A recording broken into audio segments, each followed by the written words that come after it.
take me through like your time at Loyola, Sure. like start to finish, the ups and downs, and just how your career was going there. So I will forever be grateful for my time at Loyola. Each year looked drastically different. It did.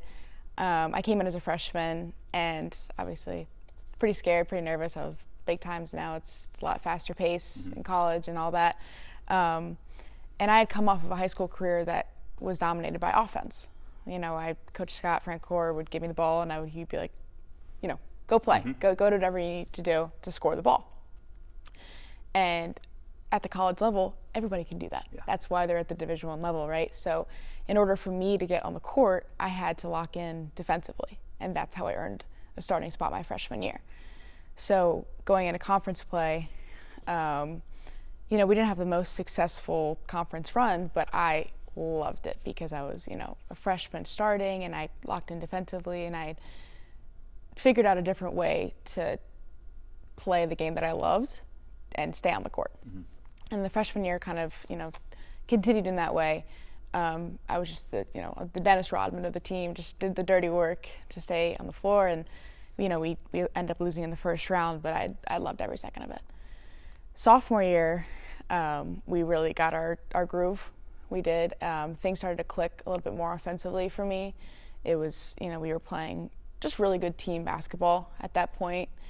And that's how it pretty much rode out the entirety of the season. It didn't end the way that we wanted it to. If we had won the last game, I would have probably ended up guarding Caitlin Clark, which would have been pretty cool. So that was a pretty big bummer. But sophomore year was arguably for me like one of the most fun basketball years, just because of the chemistry of the team. And then going into my junior year, I fell in love with running outdoor, and my knees did not. so they took a little bit of a hit, and I tried the best I could to play my junior year, and it just got too much. The knee got too fatigued, and I ended up tearing my patella tendon. So played a few games my junior year, and then me and another teammate of mine, Alexa Tarian, who was another powerhouse for us, she had ended up having back surgery.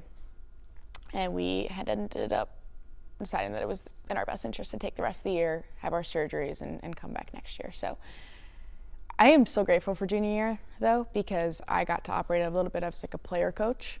And I was there for the girls in a different way than they had needed me last year. Still a captain and still very much a part of the team, but just different, And we did end up having a far run in conference, unfortunately.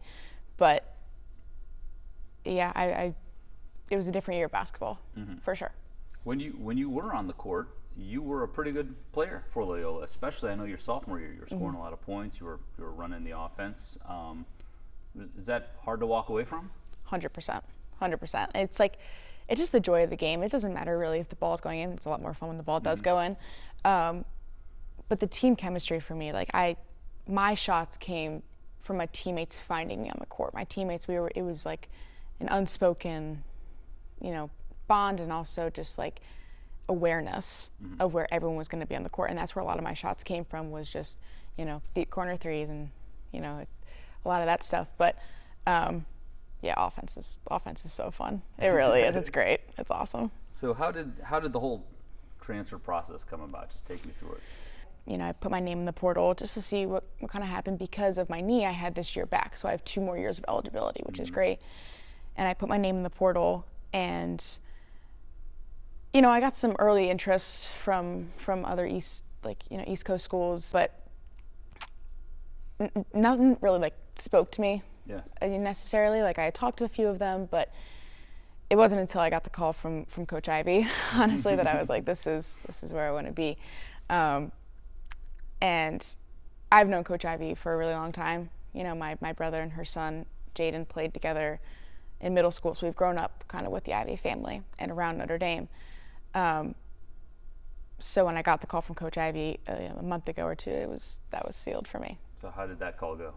It was incredible. I was obviously sweating and drenched, and I was just pacing. I think there's a dent in my floor from how much I was pacing around my floor in my dorm.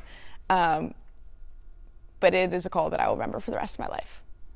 she just said, Kel, we know who you are as a player, and I kind of want to know what your expectations are at Notre Dame and how you can help us win.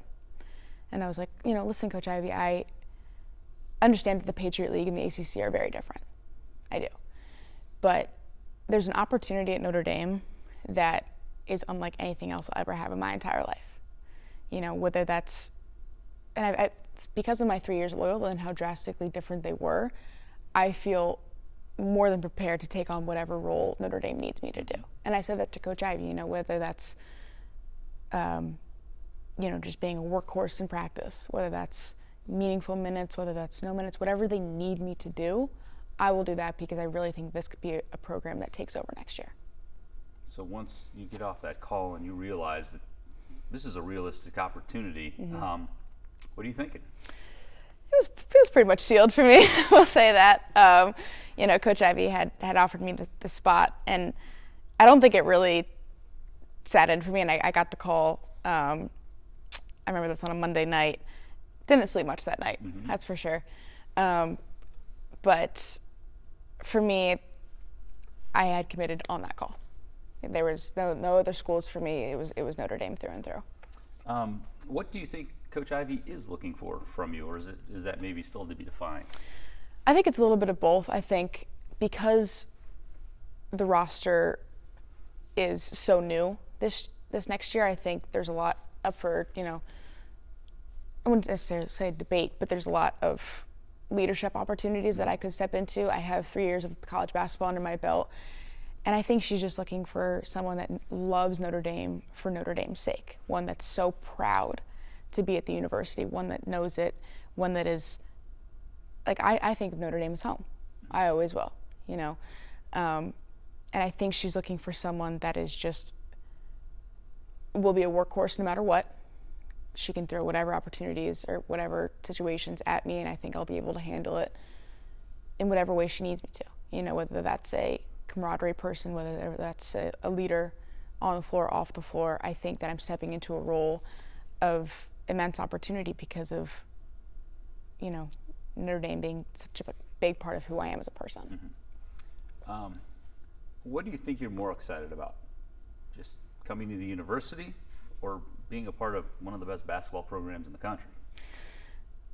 It's got to be the basketball part, I think, for me. I was scrolling through my mom's camera roll the other day, not really looking for anything, and I came across a picture of me in a 6th grade Halloween costume, and it was a Natalie Achanwa jersey, and I think it was number 21, I want to say, and I was like, this is the coolest thing in the world. For me, wearing a Notre Dame jersey was like wearing a hero's cape in 6th grade. That was a Halloween costume that I was so looking forward to. I mean, I still have, I won't say the actual name, but I have a women's basketball player as my computer password. Notre Dame basketball has been, it's not even a dream come true. It's for me, it's beyond words. It's something that I still really haven't been able to wrap my head around, if I'm being honest. So, as far as school is concerned, obviously it's a great school. So, what are you studying currently? Will you continue that at Notre Dame? And kind of what are your larger career plans at this point? So at Loyola, I was studying data science and engineering. And Notre Dame has a data science graduate program, but because I'll be going in as an undergrad, they don't have that. So I'll be going in as a ACMS major, which is Applied Computational Mathematics and Statistics. It's fancy numbers. And I'll be doing that, and I'm still trying to go down the route of assistive technology. I had the opportunity to work explore the prosthetics lab at Notre Dame last year, and I was able to work on a couple coding projects through Notre Dame, which is what I'm hoping to do, for the rest of my life. I'm hoping to work in some kind of prosthetics, some kind of assistive technology, and however that presents itself in a lab, in a field, I'm hoping to do that. Cool. So we can't get the Ratigans out of the hospital. No, can we? Yeah. I can't do the blood, but I'll do the numbers. Okay. Awesome. So do you still consider yourself a point guard? I mean, is that your position? Yeah. I would say so. I mean, it shifted around a little bit in college. We had a really talented point guard out of Spain. Her name's Lau Salmarone, but we kind of pretty much split time. My sophomore year when I was playing, bringing up the ball, anything like that. So being a point guard, having an opportunity to play with off of, behind, Hannah Hidalgo? What do you think? She, for me, is, I mean, one of, if not the most talented basketball player I've seen in a very, very long time. So at the current moment, I am doing as much as I can to scratch the surface of how quick she is. And so me and my brothers in the backyard trying to guard them, trying to them blow past me. So I think playing off her playing style, because she's such a dominant player on both ends of the floor, is where I think I can grow most as a player, and adapting to her play style, because she's so quick, because she's so dynamic, because she's such a high IQ. I think, you know, she's younger than me, but she's in every way a role model for me. So I think if I get quicker, if I get my first step quicker, if I can guard defensively, productively, then I think, you know, I have a shot. I'm going to read off a couple names. Jackie Batiste, Melissa Luckleitner, Skylar Diggins, Kelly Ratigan. That's pretty cool. Right? That's pretty cool. Yeah, it's awesome. Give me like chills. Yeah. You could have been one of the greats at Loyola, potentially, with 2 more years. With the team that you had there, and your ability to score in the way that they let you. So was this just too good of an opportunity to turn down? Yeah, I think so. I mean, it didn't matter where I was in the country, if I'm being honest. If I saw a Notre Dame jersey or a hat or a flag, I always felt that pull.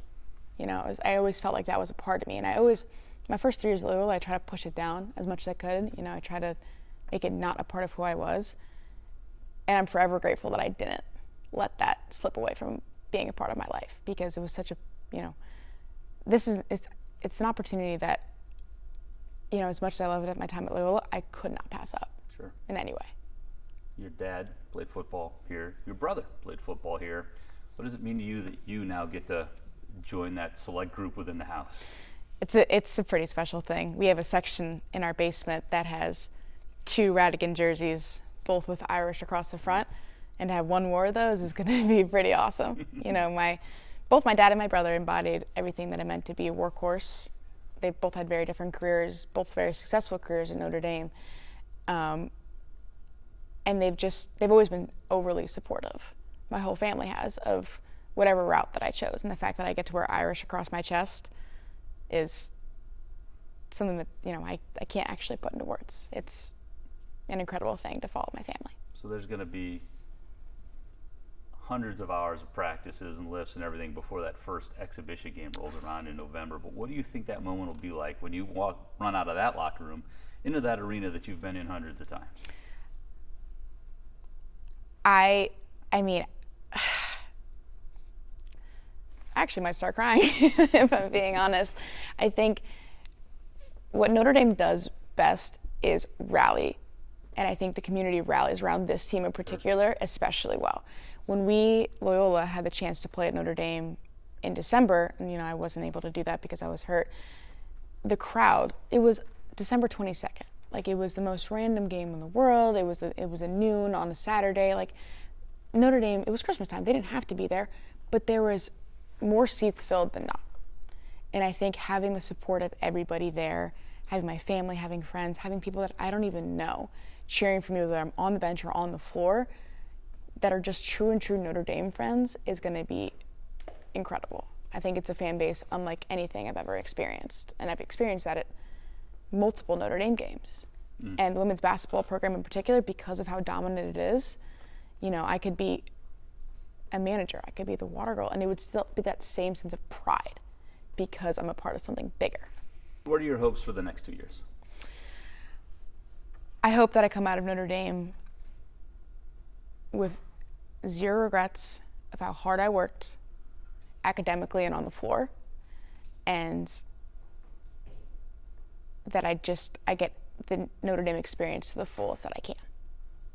I think both my brothers, one was not an athlete, played intramural lacrosse and club lacrosse, and one, you know, Notre Dame, and my dad and my mom, they were all part of Notre Dame, and they talk so highly of it. And I have such admiration for the people who have gone through Notre Dame. And I just hope I come out of it with everything that Notre Dame has to offer. So I'm just really proud to be attending the university. Thanks for watching. Here's another story you may like, and subscribe to the WSBT 22 YouTube channel.